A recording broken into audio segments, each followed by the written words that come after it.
Yun guys, meron tayong pag-uusapan ngayon. Bakit? Ito pa. Um, Itong si Leandro Lebiste na nagpapakalat ng maling informasyon na naman na puro kuro-kuro, wala namang patunay. Oo.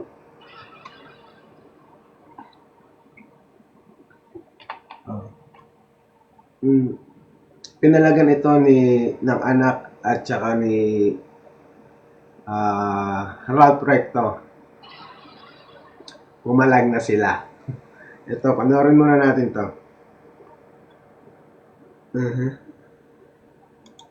Kaya ako po binubuksan ito ngayon kasi wala akong itinatago. Naka-post sa Facebook yung mga ipinamimigay ko kasi yan ay hindi kapalit ng boto. At ayoko na magkukunwari tayo dito bago ko pa papangalanan ng ibang mga nakatayo sa Kongreso ngayon na balita ko ay may mataas na presyo ng bilihan sa kanilang mga eleksyon na itanggi natin dito na talamak ang vote buying at mataas na spending sa mga kampanya sa Pilipinas. Ang pinupunto ko lang po ngayon ay sa mga nakalap kong impormasyon, si Garjola ang gumastos para sa mga rekto sa Batangas. Please wrap up, honorable members. Ito yung idol na idol ng mga DDS. Yung lagi nilang dinidikit kay Leandro Lebiste na ang kabataan ay ang pag-asa ng bayan. Putragis. Naniniwala kayo dyan? Madaming issue si Leandro Lebiste. Recently yung allegedly na hindi, na ano ba, nginaungawan niya daw yung nanay niya. Mamaya, madadaanan naman natin yung topic na yan. Tuloy na lang muna natin to. Yeah, I'm Final just, response. yeah, Mr. Speaker, thank you very much for the time. Medyo nalito lang ako. Parang ang dami na natin pinuntahan na topic, from vote buying to business associates, to all may oras sorts of naman tayo. partnerships, and to, Mr. Speaker, can we have like 2 hours for Right. this interpellation? My point is, Mr. Speaker, is there was a proper venue, Correct. there was a proper opportunity Correct. to take the legal recourse to address whatever concerns and allegations the good congressman. We had all of this. And I hope that we avoid grandstanding and taking opportunity of the podium and the bright lights of Congress to set aside their political interests and use the proper forum. Ano niya kasi, may bali-balita na gustong, hindi kaya kasi niya Lebiste mag-congressman. Kaya ang gusto niyang mangyari, maging gobernador siya. Palitan niya si Vilma Santos. Ang tanong, iboboto ba siya doon? Hindi na ito mananalo sa 2028. Pupusta ko yung Facebook page ko. Hindi na yung mananalo. Basta DDS yun, masira ulo yun eh.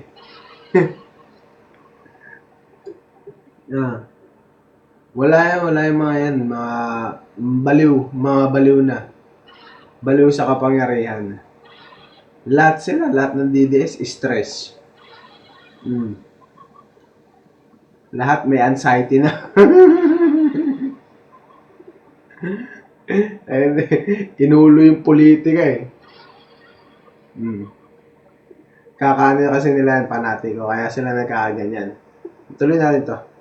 Forum, so that in such a way we can live by the rule of law and abide by the rules of Congress. Thank you very much, Mr. Speaker. Majority Leader. Mr. Speaker, would like to recognize Congressman Terry Don of Bicol Sarok. Yeah. Mr. Before Speaker, we point of order, I finish believe this, I'm still since the interpolating. time is expired, the Honorable Ridon is given a few minutes. Please proceed. Mr. Speaker, point of order. I just have a point of order, Mr. Speaker. What is the point of order? There were specific allegations. Honorable Ridon.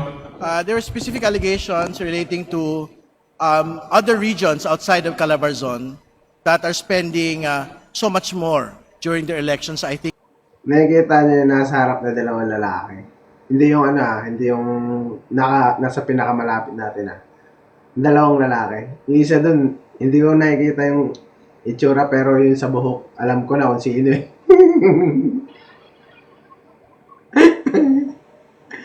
Si Marcoleta Jr. Tuloy natin eh. it is it is not based on truth. It is not based on fact. It should be stricken off the record. I move to strike that particular section out of the record, Mr. Speaker.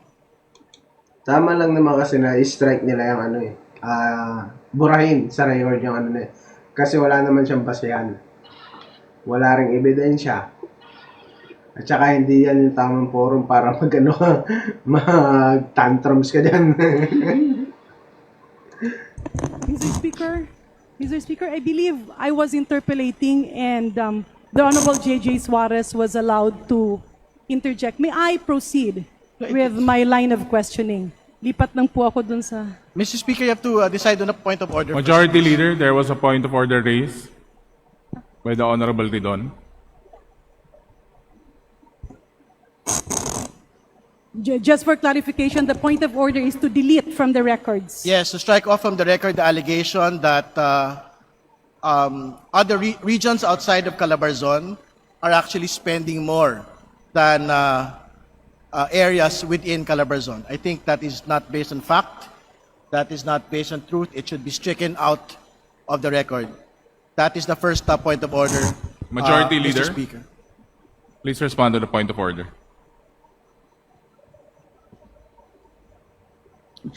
Move to strike out, Mr. Chair. Mr. Speaker. Mr. Speaker, I move to strike out the comments made earlier. Is there any by objection to the Honorable motion? Chair hears none, said motion is carried. Second point of order, Mr. Speaker. The speech by the good congressman from Batangas doesn't appear to be a speech relating to personal and collective privilege. It has branched out to matters that are outside of it.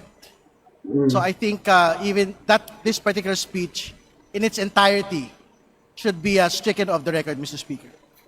Majority Leader, there's another point of order. Mr. Yung niya yung niya kasi, yung ginagawa niya na parang sinasamantala niya yung pagtitipon-tipon ng mga congressman. Out of topic, pero ang itinatopic niya, yung pang-grandstanding niya.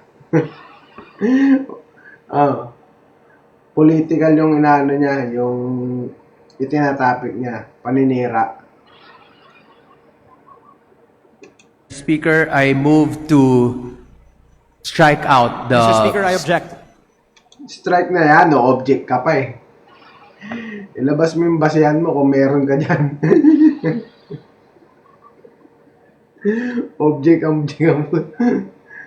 Wala ka naman basehan, mag-o-object ka pa. Dapat nga, di ka na pinagsasalita eh. Wala namang magandang lumalabas sa bunganga mo eh. Basta didis, abnoy eh. There was a motion, duly objected. Duly objected.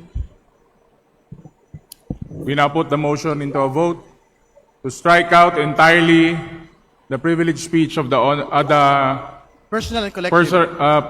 personal and collective privilege of the Honorable Leviste. All those in favor, please say aye.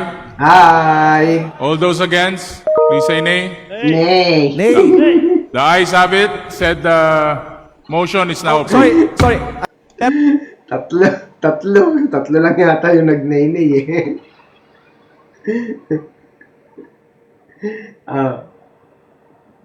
Tama ba yun? Eto na, ayun siya di ba? Nag-resign. Pero, hindi dyan yan nag-umpisa. Nag-umpisa yan sa ang tawag din? Sa yung pagbibigay ng tulong ni PBBM sa sa barangay, 200,000. Yung iba daw kasi doon, 84 barangays daw ay hindi binigyan. Meron din bali-balita na tinakot daw kuno nito ni Leandro Leviste. Which is, pinatotohanan niya nung isa, ABC president ba yun? ABC, kapitan din siya. Pinatotohanan na tinakot yung mga ibang kapitan ni Leandro Leviste. Ngayon ba mga Batangas? Shout out sa inyo. Ano, ibabalik niyo pa ba si Leandro Leviste? Gaganda sana barangay niyo, kaso hinarang niya. Ibalik niyo. Namadali na naman kayo. Yung ano na kasi yan, yung issue na yan, lumalala. Pati si Guardiola, dinamay. Nag-umpisa yan dito. Ayan. Halatadong AI na AI, pinagpipilitan pa niya. Hindi na nahiya sa sobrang kakapalan ng mukha. Biruin niya, AI naman talaga to. Tignan mo ngiti ni Rat Recto. Ang cute niya dyan, di ba? Yung ngiti niya, okay pa. Pero, pagdating dito, parang umiiyak na eh.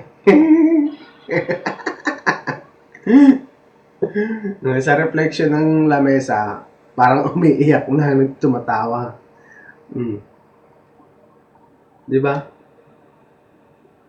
Eto, may daliri bang ganito? May daliri bang ganyan? May daliri bang ganyan? Kahit naman ako, may kita niyo yung daliri ko. Ginanyan ko. May daliri bang ganyan? Ha? Leandro.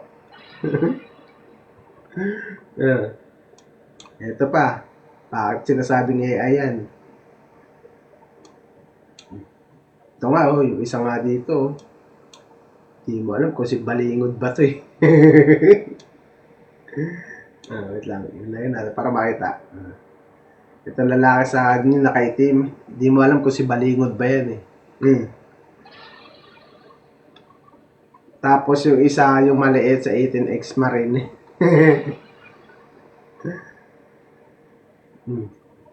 At saka Leandro Leviste, hindi ka naman talaga macho eh. Hindi ka naman macho. Niloloko mo kami. Bulky yan. Ayan na, nagkadugtong-dugtong na. Spider-Man.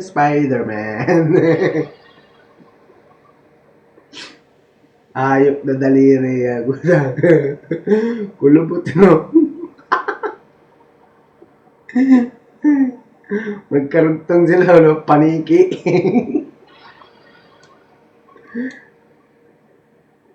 Ano to? Luya? Luya. May luya, no? Okay, tapos naman na tayo dyan, ha? Okay na, hindi na natin kailangan busisiin pa kasi halatado naman na AI siya. Ngayon, balik tayo.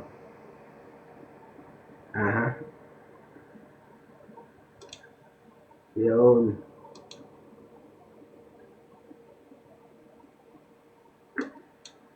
Tahasang inakusahan ni Batangas 1st District Representative Leandro Leviste na sangkot umano sa korupsyon sa DPWH si Executive Secretary Ralph Recto at Congressman Edwin Gardiola.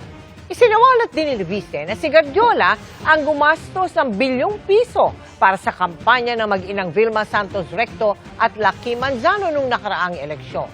Pinalaga naman niya ni Recto at ng kanyang anak na si Congressman Ryan. Nakatutok si Rafi Tima. personal and collective privilege. Maanghang ang mga alegasyon ni Batangas 1st District Representative Leandro Leviste laban sa mga kaprobinsya at Acting Executive Secretary na si Ralph Recto, CWS Party List Representative Edwin Guardiola at Batangas Governor Vilma Santos Recto. Alegasyon ni Leviste, inalok siya Wala na to si Libiste, baliw na yan. Kung ano-ano na lang yung lumalabas sa ano, naiisip niyan. Di na uubra yan. Pinipilit pa kasi ng pinipilit, may internet na. E di sana kung merong yung bilihan ng boto dyan sa ano, di sana marami na nagreklamo. Madami na nag-ano. Di ba malakas yung DDS dyan? Kala ko ba hawak ng mga ano yan? Ng mga DDS yang ano na yan, lugar. Mahal ang mga Duterte ng buong bansa daw eh. Hindi sana may nagsuplong na dyan.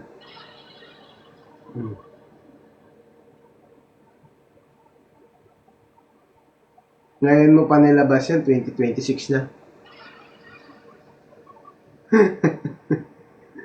Hayop.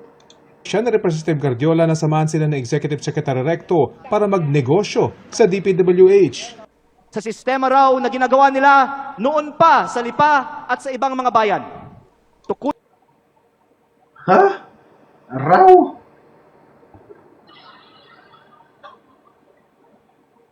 Wala na to. Tukuyin ang mga lugar para sa mga road opening ng DPWH. Sabihan ko daw sila pag meron akong mga nakita para makasama sila sa bilihan ng lupa.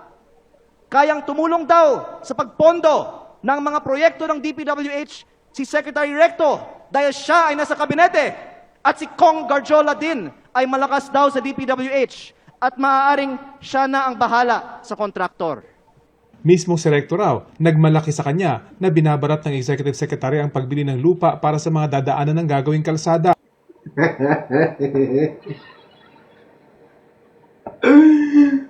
Ina-adapt ni Leandro Leviste yung ano, galawan ni Erice.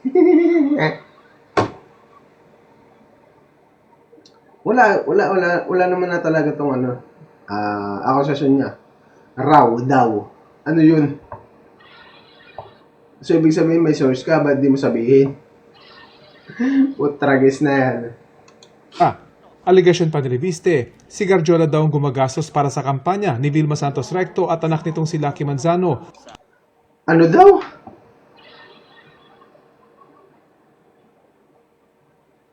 Si Guardiola, kalaban nila sa politika. Di ko siya raw kalaban ha.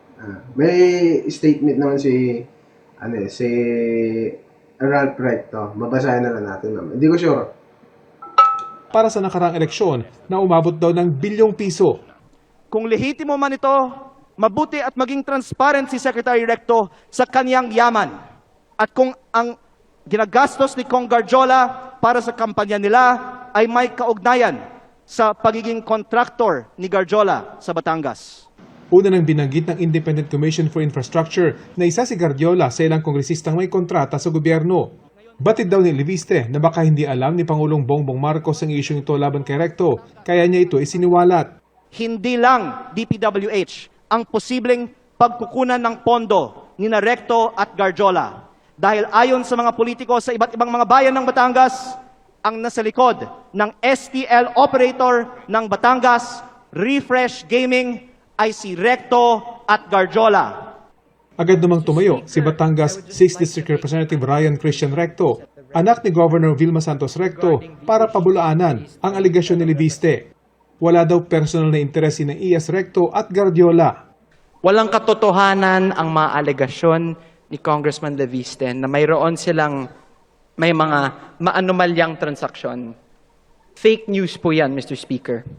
This representation is not privy to the motives of my colleague from the 1st District of Batangas. But let it be known, hindi po tayo basta-basta nagpapadala sa mga inimbentong issue dahil alam po natin kung ano ang katotohanan dito. Mr. Speaker, I would just Sa isang pahayag, pinasinungalingan ng Executive Secretary Recto ang mga pahayag ni Leviste. Ang batang kongresista pa nga raw nakiusap sa kanya noong suhulan ng kanyang kalaban sa politika. Ito. Yan. Ito, pahayag ni Ralph Recto tungkol sa kasinungalingan ni Leandro Libiste. Sabi, yan. Sa daming pagsubok na kinakarap ng ating bansa, ayaw ko sanang patulan ang mga kasinungalingan ng isang kulang sa pansin, kulang sa pag-iisip, kulang sa pagmamahal. But you can only fight a natural born liar. Liar with the truth. At sa walang humpay na walang basihang paninirang puri, may hangganan din ang pagtitimpi. Tara. Sa unang pagtatagpo pa lamang namin, may handa siyang 400 million at mariin niya akong pinakiuusapan na suhulan ang kanyang kalaban sa politika na upang umatras ito sa kampanya. Tinanggihan ko ito. Napahiya. Noong sumunod na linggo, hindi pa siya nakontento. Inalok niya kami ng 1 bilyon para sa pag-urong ni Governor B upang siya ang humalili. Umiyak ang nanay niya habang ginagawa niya ito.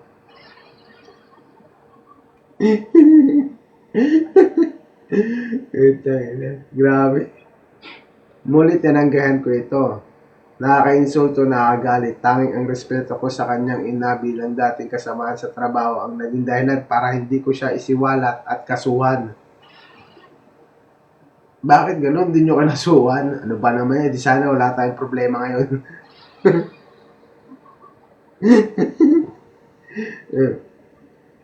Alam ng nanay niya na hindi ko nagustuhan ang usaping ito kaya humingi ng tawad sa akin. Sa kanyang baluktot na pag-iisip, lahat ng mga bagay ay for sale. Tao, dangal, posisyon. Through the form, reports have reached us about how he engineered a massive vote buying operation in Batangas, unprecedented in history. Pasabi, kaya't nais kong linawin noong nanalo si Leandro, nanumpa siya sa akin dahil meron siyang paulit-ulit na hinahangad ang makamkam ang libo-libong ektarya mula sa asyenda ng Tubo sa Nasugbo. Agay, Sakim, Hayop.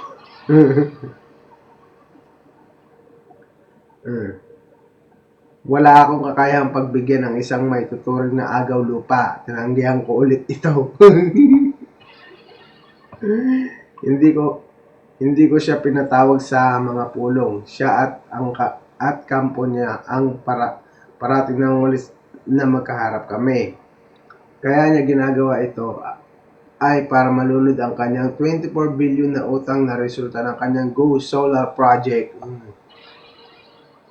Mga ka-DDS, bakit hindi nyo kinocall out si Leandro Libiste? May penalty to.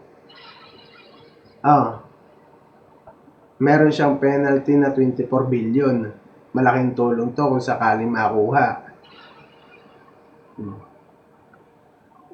Ang kanyang pinagmamalaking budol sa pamahalaan at sambayan ng Pilipino. DDS, kayo yung nabudol dito. Balitang namudmud siya ng pera upang siraan ako dahil sa kanyang pagkahayok sa kapangyarihan at pansin. Balitang balita na may AI operation siyang pinapaandar, factory of lies na ginagamit at troll farm na pinapatakbo. May hakot crowd business para sa paninira sa mga miyembro ng kabinete at ng administrasyon. Solar farms na lang sana ang itinayo. Inantok na ako. Sakit nilang mata ko. At ngayon, pilit na pilit niyang nilalagyan ng Malaysia ang koneksyon namin ni Kong Edwin Guardiola. Ang totoo niyan, ang Guardiola ay matagal kong katunggali sa politika. O, tama ako. Naglaban kami sa maraming eleksyon at nakasama ko lang siya noong 2022 bilang respeto sa isang kapwa Batanggenyo na congressman. Wala akong ghost project, wala akong flood control project, at lahat ng proyekto ko sa Batangas bilang mambabatas ay may resibo at dama ng tao. Sa tulong ng mga district congressmen, halos naipasimento ang mga kalsada sa buong Batangas at nakapagpatayo ng libu-libong silid-aralan. Ito ang resulta ng tahimik na gawa, hindi tulad ng baguhang puro ngawa na ni isang dipa ng National Highway ay wala pang naipasimento. Diyos ko. Kaya palang ingay-ingay nito. Ayun na proyekto niya. Yung yung mang troll din sa Congress.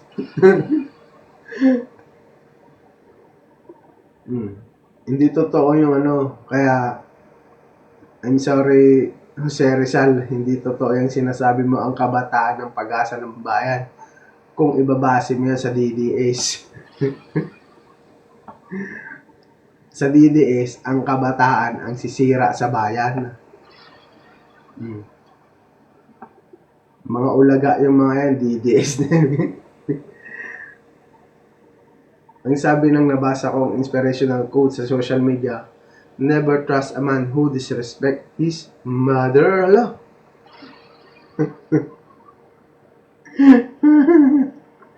Siya pala yung bali-balita, no? Na minura niya daw, di umano, ang kanyang ina. Dahil hindi siya, yung nanay niya ay hindi sumang-ayon sa kudita sa Senado. Tapos ko na rin naman yan dati. Wala pa yung impeachment trial ni Inday Sara. Napos ko na yan. Pag umakyat yan sa Senado, bago umakyat yan sa Senado, magkakaroon ng kudita yan. Basag-basa na yan mga DDS, mga galawan nila. Kailangan nila magpalit liderato para maharang yung impeachment.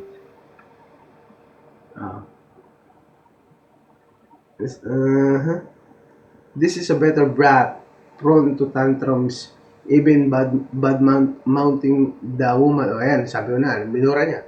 Minura niya na yun. The woman who gave birth to him in front of many people. Sa 30 taon ko sa serbisyo, ngayon lang ako nakaharap ng isang taong ganito. Mas ganid, mas tusok, manlalansin, at kayang isang tabi ang katotohanan para lamang sa pansariling kapakinabangan. He is a deranged and dangerous person who will even skin his loved ones and use their skin to drumbeat his empty achievement to feed his narcissism. He is the leading national inventor of lies, and in desperate move to escape accountability in resorting to lies to divert the issue from his misdeeds. Ayun na nga yung 24 billion na penalty niya kasi hindi niya naibigay yung 200,000 milliampere yata yun. Na may di-deliver sana sa kabahayan. May mga mahalagang hamon na nangangailangan ng ating buong atensyon at aksyon. If he will not stop telling lies about me, it is tempting for me to start telling the truth about him. Dahil maraming pagsubok tayong hinaharap, hindi dapat pag-asayan ang isang barker sa circus na kung kailangan ay kakain ng bubog para mapansin siya. Yun, kumain ka na lang ng bubog. We should worry of psychotic sideshow that divert us from real issue at hand. Balik na tayo sa trabaho. Sa Batangas kasi may kasabihang, huwag pansinin ng asong ulol na kahol ng kahol.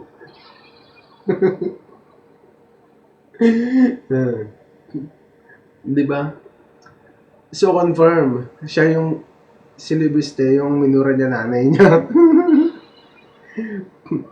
Basta never kung gagawin yun, kahit suhul-suhulan ako na Sabihin mo na 5,000, mumurahin ko nanay ko. Baka ikaw pa murahin ko. Di ba? Grabe yung yung ka-fake news na itong taong to. Ang lala. Dapat dito sinusunog eh. Hindi sapat ang kulong sa kanya. Dapat yan ipako sa krus na nakabaliktad. Ganyan ang mga sakit sa kapangyarihan.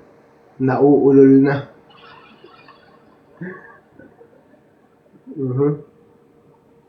So, paano? Dito ko na lang tatapusin. Gabi na pala. So, dito ko na lang tatapusin. Maraming salamat at goodbye.